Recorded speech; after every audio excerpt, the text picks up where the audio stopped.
Paris. Aujourd'hui, on va chez Piaget. La maison de haute joaillerie et d'horlogerie fête ses 150 ans. Subtitles are available. Je dîne à côté de la superstar Apo Natawin. Et d'ailleurs, quelle heure est-il? It's a Louis time with a lot of diamonds.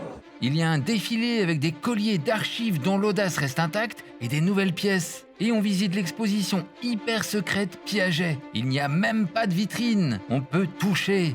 Ah, il n'y a pas de verre, bien sûr, oui, vous pouvez le pas de toucher. verre. Donc, Je vais toucher le bijou, hein, vous me sautez pas dessus. On peut toucher les tourmalines, les rubélites, les saphirs extra plats effets mouillés. Ça fait du bruit?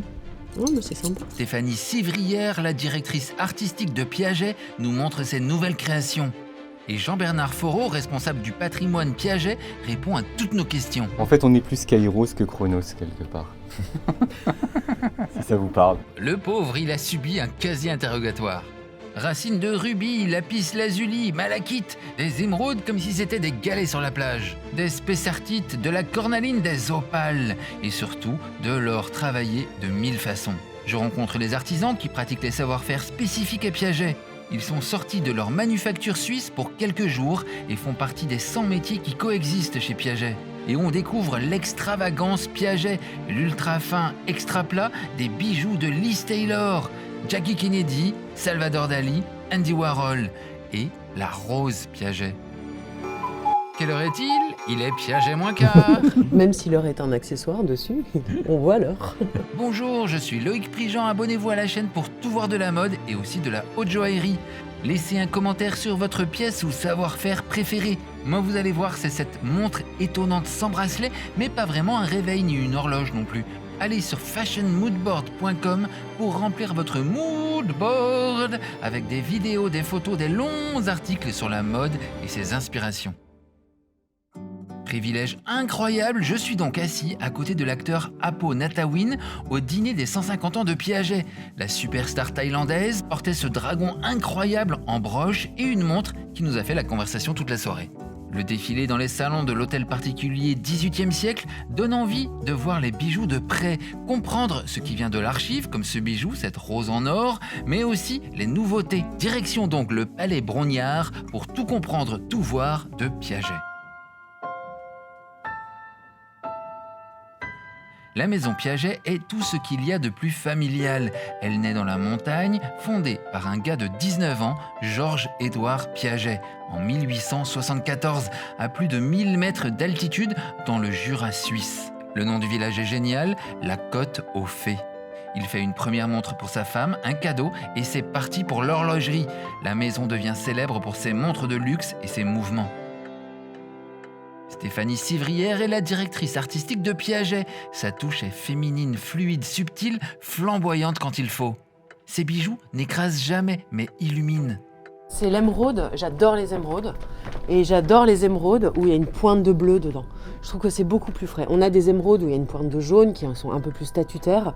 Mais le bleu, je trouve que ça lui donne beaucoup plus de fraîcheur, de jeunesse. Et c'est vraiment un vert profond, enfin le cristal est parfait. Et là, c'était vraiment une explosion de diamants autour de la pierre pour la rendre encore plus belle. Elle flotte quasiment. Exactement. Il faut savoir que les émeraudes, elles ont toujours des givres à l'intérieur. Donc c'est dur d'avoir des émeraudes vraiment très très pures. Et des fois, pour chercher une pierre comme ça peut prendre un an. Il n'y en a pas beaucoup de qualité aussi rare en fait. Cette manchette qui est vraiment extraordinaire dans la collection. Et d'émeraudes exceptionnelles, des colombiennes aussi, d'une pureté incroyable. Ah, c'est un émail, c'est pas de la malachite. Non, là c'est de l'émail. On a voulu aussi se rapprocher de la couleur de l'émeraude. Et puis c'est aussi un savoir-faire en horlogerie, l'émail dans les cadrans qui est assez présent. Waouh. Donc là l'idée c'était vraiment de partir autour de cette pierre qui est une spessartite, donc une couleur un peu extraordinaire qu'on appelle la couleur Fanta. Et vraiment cette pierre nous a inspiré aussi pour mélanger aussi la pierre dure avec la pierre fine. Donc il y a tout un dégradé de cornaline. Donc très long à trouver aussi parce que la cornaline ça touche toujours vers le marron. Donc l'idée c'était de se rapprocher le plus de la couleur de la pierre de centre. Et pareil là on retrouve l'or torsadé comme une maille un peu tissu. Là, ah oui ça. Oui, Oh et qui est là. complètement souple et qui épouse le corps. De temps en temps on a serti avec des diamants. Ouais. Chaque bijou que je Échappez-vous. dessine je le fais comme si c'était pour moi. Ouais c'est vrai. Comme ça je le mets Dit-elle, une dit-elle. fois et après je le vois partir. Ah oui c'est ça. Donc je me fais plaisir aussi avant tout. On retrouve aussi cette couleur Fanta sur la spessartite et je trouve qu'il se combine très bien avec la turquoise, elle complète un peu, elle est couleur complémentaire par rapport à la turquoise. Je trouve que les deux ensemble, la turquoise et ça, super bien ensemble et puis voilà, on voit un peu ces couleurs extraordinaires. On dirait que ça déborde un peu, que les Exactement, perles. ouais. Toujours un côté déstructuré, jamais aligné comme ça, un peu désordre, parce que je suis aussi un peu dans le désordre tout le temps.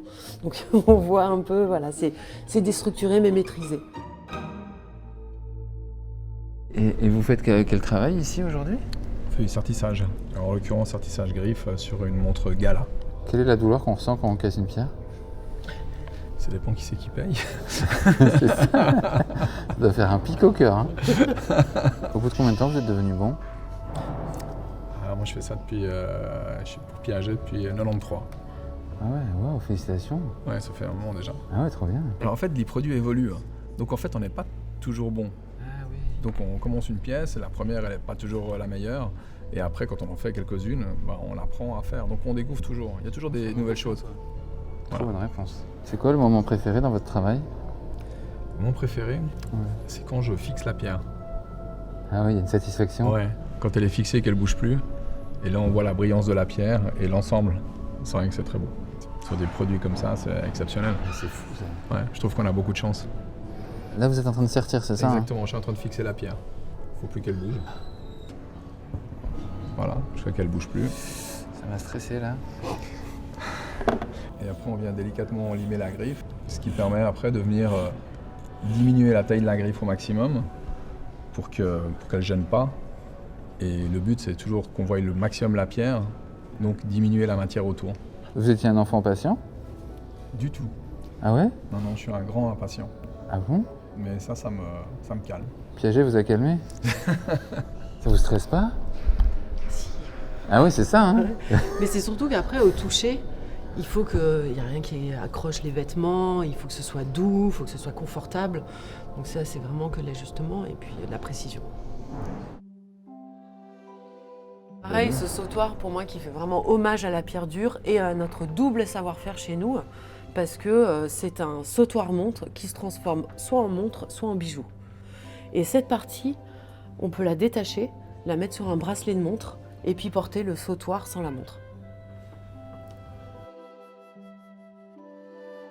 Et on était avec Jean-Bernard Foreau, responsable du patrimoine Piaget. Il sait tout. Non mais vraiment, il sait tout. Donc ces objets, vous voyez, ils datent des années 70 et la montre est détachable. Donc vous pouvez aussi retirer la montre et la porter. Si derrière vous avez un système qui vous permet de retirer. Ah d'accord, Et de mais elle porter. reste dans son espèce de tissu. Absolument. Et celle-ci aussi qui est très intéressante et qui donne l'impression que l'or a été déchiré pour laisser apercevoir en fait Comme les la tissus. montre. Oui, comme un J'aime bien tissu. l'idée de déchirer un peu le tissu pour découvrir finalement un cadran en pierre dure.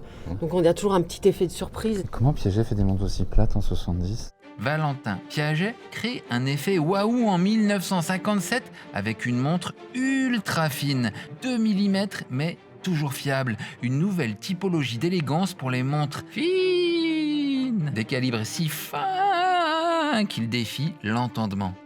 Et en 1957, la maison a révélé le mouvement le plus plat du monde, mécanique.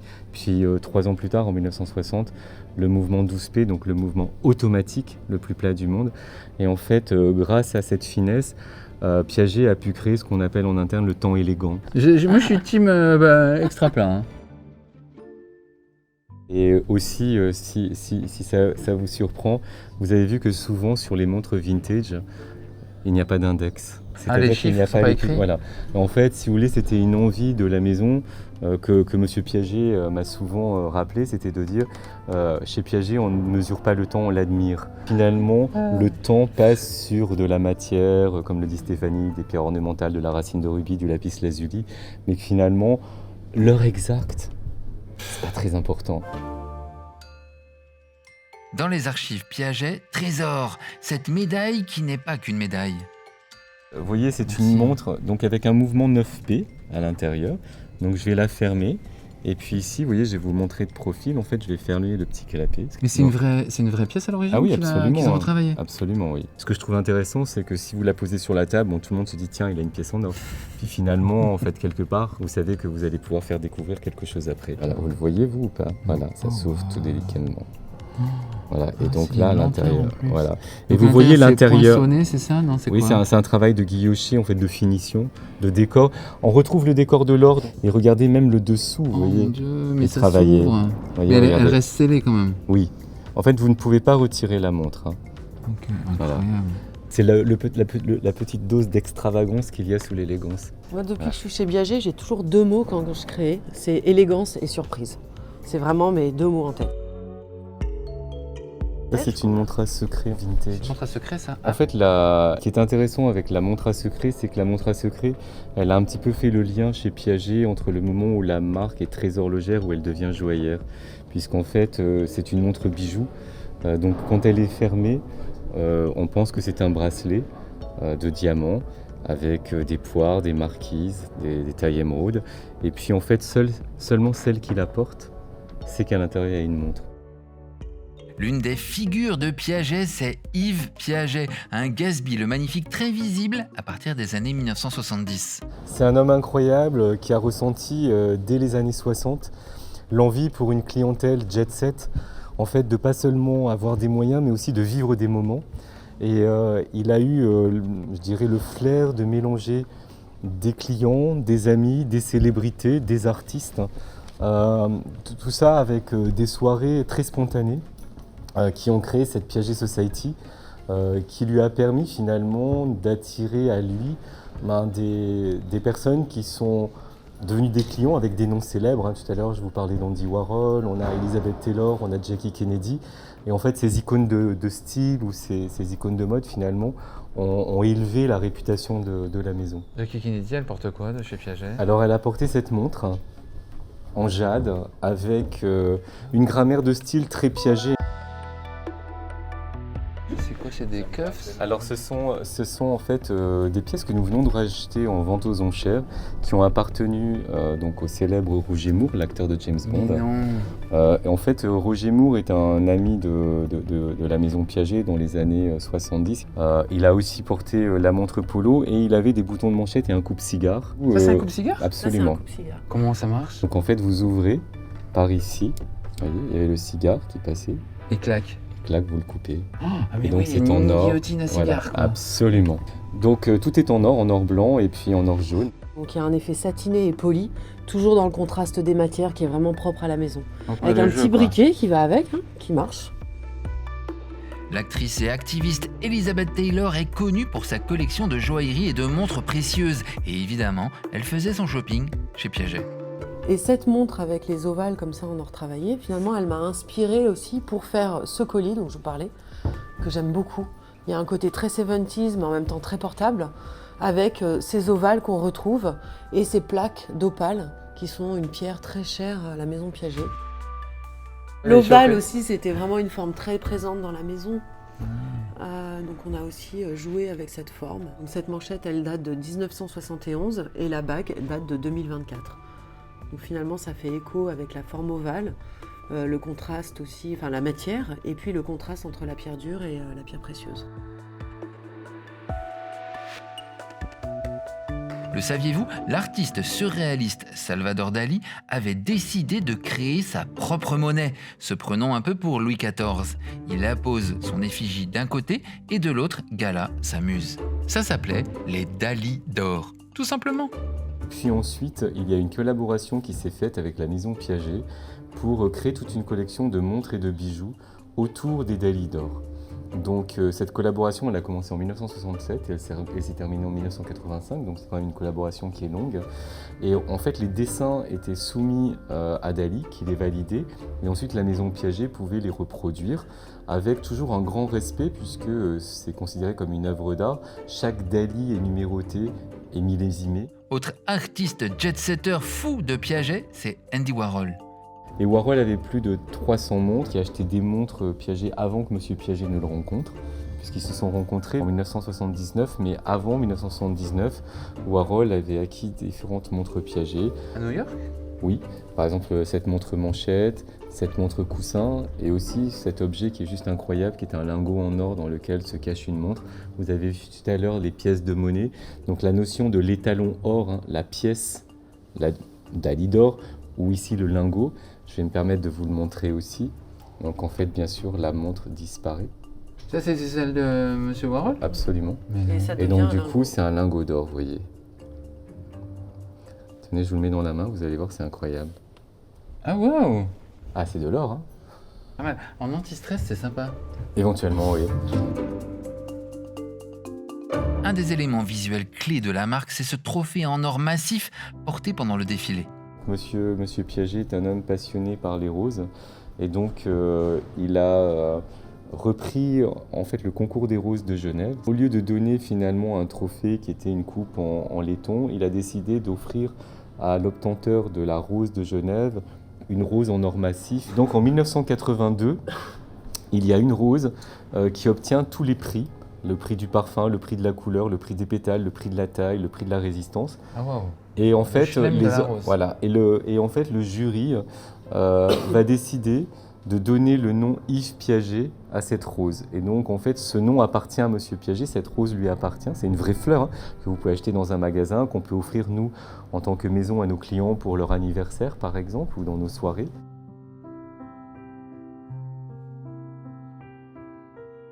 Je dois confesser une obsession manchette tourmaline rubellite.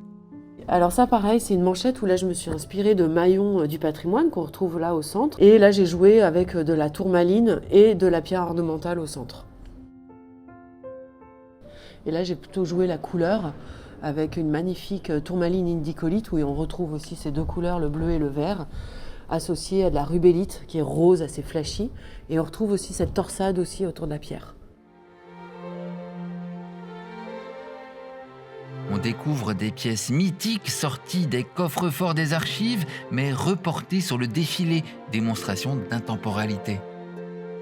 Oh là là, ça c'est Ah là là là là là là, celui-là. Le sautoir que la mannequin portait dans le dos, Mais ouais. Comment vous appelez ça, un sautoir? c'est un sautoir. Quand C'est c'est un exagéré, c'est pas un porte-long, sautoir. aussi, un C'est un porte-long, style de vie. c'est un style de vie aussi, exactement. Avec une magnifique opale bleue et des petites beads de saphir, Ah, c'est des perles de saphir? des perles de saphir. Ça, c'est vintage? Non. C'est d'aujourd'hui? Oui. Vous avez trouvé où des perles de saphir? Chez nos vendeurs de pierres, souvent les Indiens ont beaucoup de saphirs comme ça en beads. Le mouvement Tout du- est entièrement souple, hein. Vous voyez. Ça coûte un bateau, c'est ça? Ça coûte un bateau parce que l'opale bleue, c'est quand même très rare. J'en ai jamais vu, je crois. Et les beads de saphir aussi, c'est assez rare.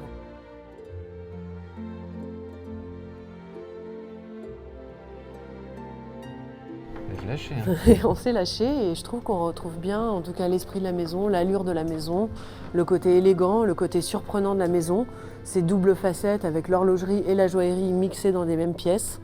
Et c'est ce qui a donné cette collection, en tout cas, autour des 150 ans. Voilà, désolé, c'est déjà fini, c'était notre tour dans les trésors de Piaget. Abonnez-vous à la chaîne pour tout voir de la mode et de la haute joaillerie. Laissez un commentaire, allez sur fashionmoodboard.com pour de longs articles et des vidéos pour remplir votre moodboard créatif. Plein d'inspiration. Merci Stéphanie Sévrière, merci Jean-Bernard Foreau.